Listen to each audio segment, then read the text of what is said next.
If you hear buzzing, it's because there are flies here. Hi. I hope all of y'all are doing well. I have been kind of everywhere right now. I think I said in my last video that I have been like crying every other day. And I thought it was like grieving the loss of like going back to school and everything. I don't think it's that. I feel very lost right now. And that's like super vulnerable for me to say. Hadestown is going great. I will say that. Like, we have some really talented kids. The cast is like flipping fire. I've been getting so many comments on like how well we were able to like create this group and showcase their talents as well as we could. We're just learning the music right now. The more that we're working on this music, the more that I'm realizing that like it's gonna be my turn soon to step in and start staging, and I am in full denial about it.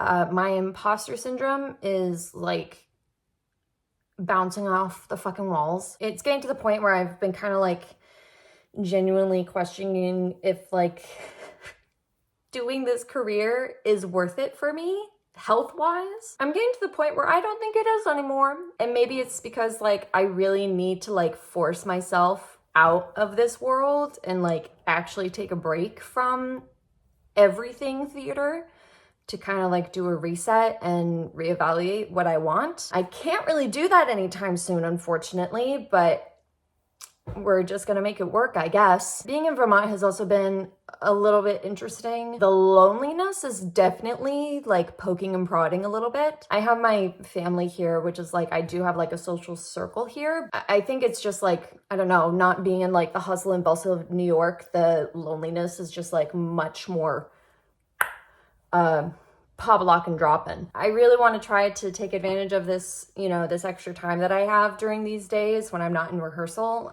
to kind of just focus on reconnecting with my spirituality. I'm a little bit on the woo-woo side. I like being on the woo-woo side. For me, theater feels very spiritual. Like creating theater feels like it's a spiritual practice. I basically just like want to get back into like the stuff that I really enjoy doing and, you know, dive into like my other creative selves that doesn't like have to pertain theater, like YouTube. I want to get back into writing again. And again, like just diving into a spiritual practice, taking care of my health in general. I thought something that would be like really fun is do a little tarot reading with y'all. This is one of the most gorgeous tarot decks I have ever found in my life. It's the Hirschfeld Broadway Tarot that was made by Emily McGill in collaboration with the Al Hirschfeld Foundation. Al Hirschfeld was kind of known as being like a caricature drawer for theater, like all things theater. He basically like documented all these iconic moments on Broadway and all these iconic people in the Broadway world through his drawings. I've been really enjoying using this. It's really beautiful and I thought it would be a lot of fun to show you it. So it gives you like all of these little spreads that you can do. I'm gonna do a 2-card spread, where you're coming from and where you're headed. The first card is an important moment or experience from your recent past. The second is what your next act has in store. These cards are absolutely gorgeous. This is the back of it. And then you'll see like look at that. Virginia Woolf, A Room of One's Own, The Hermit. Like it just has all of these gorgeous Ace of Swords. Ben Vereen as the leading player. It's just like so fabulous and gorgeous. So I kind of want to like get back into like doing like tarot reading just to get used to doing it more. Yeah, we'll see what pops out. I'm gonna bring you down so that you can actually like see me shuffle this. The only downside is that these are as big as my hand.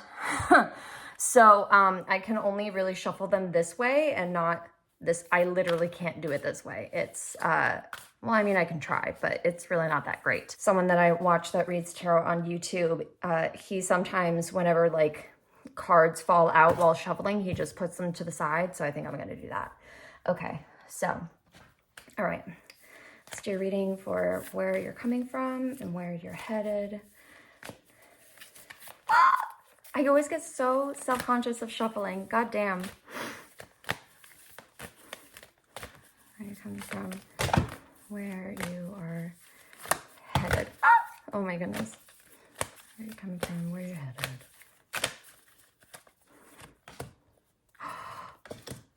Ah! Okay, interesting. Okay, cool. Sorry for screaming like a crow right there. Okay, so both of these came in reverse. And what Emily says in this nifty little thingamajig is that reversals, she says, I love reading reversals, and one of my favorite ways to interpret them is as the internal expression of the card versus the external world-facing expression. The card's meaning doesn't change, but the conversation is not with the world around you, it's within yourself. So both of these are in reverse. I actually, the first one I actually really like. So the first one, where you're coming from, most important experience from your recent past. So let's see what this says. So the first one is Bob Fosse, the hanged person, in reverse.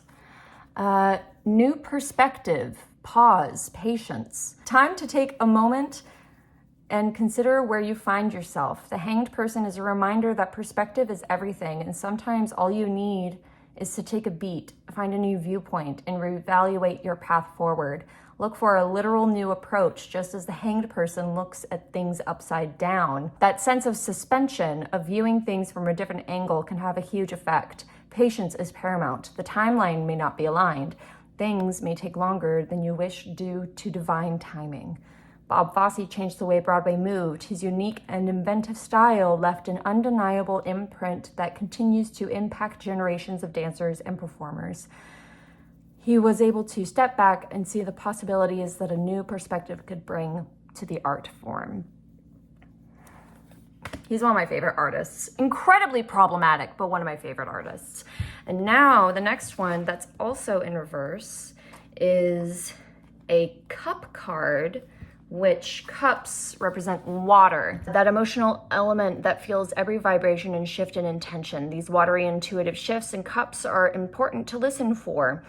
They might be very quiet or be all around, and like a fish in water, you sometimes can't sense them. When you are in your feelings, or maybe when you're not out of your feelings, or maybe when you're out of your feelings, cups remind you that you always have access to the vessel needed to explore that watery landscape. You are the vessel. Nine of Cups is the tribe. Is the tribe from the musical Hair in reverse. Community, chosen family, counting blessings. The Nine of Cups is about bringing your community together. The act of gathering is as vital as breathing. You need your people. When you are with humans that understand, support, and relate to you, you can feel the abundance of love. A bountiful experience is upon you. The tribe is a chosen family, doing what they can to be there for each other and navigating life's ups and downs in community. Every member is a free spirit, yet they share many heart-centric beliefs about how the world could work. The first one makes the most sense. I literally was fucking talking about that. I really like this spread. I don't know, I just like reading tarot in general. I don't like take it as like a, this is what you're supposed to do kind of thing. It's like, I don't know, it's just like an interesting form of like guidance kind of thing. It just kind of helps you like put a bit of a perspective on things, I think. And what's cool is that you can use tarot in any way that you want to use it. And I don't know, I just like using it just to kind of like dive more into my intuition, because I'm realizing that like I need to listen to my intuition a lot more and also just put my needs much more first. Interesting how the Nine of Cups kind of like came in reverse, and it's like very communal based. So I'm curious if like, I guess it's more so of like just being more selective with who I spend my time with, and who I spend my energy on, which after the recent few weeks, that makes a lot of sense. So I look forward to being more selective with who I spend my time with, and trying to figure out next steps for me. I think one of the biggest steps for me is I really want to do the artist's way. I've been wanting to do the artist's way for forever, and I think I'm just gonna nip the bullet and just do it. I have the time now. I have no excuse. Let me know if you like this. I might, you know, draw some cards and whatnot in future videos if you're interested. It's a really gorgeous deck and just like a lot of fun to play with. So yeah.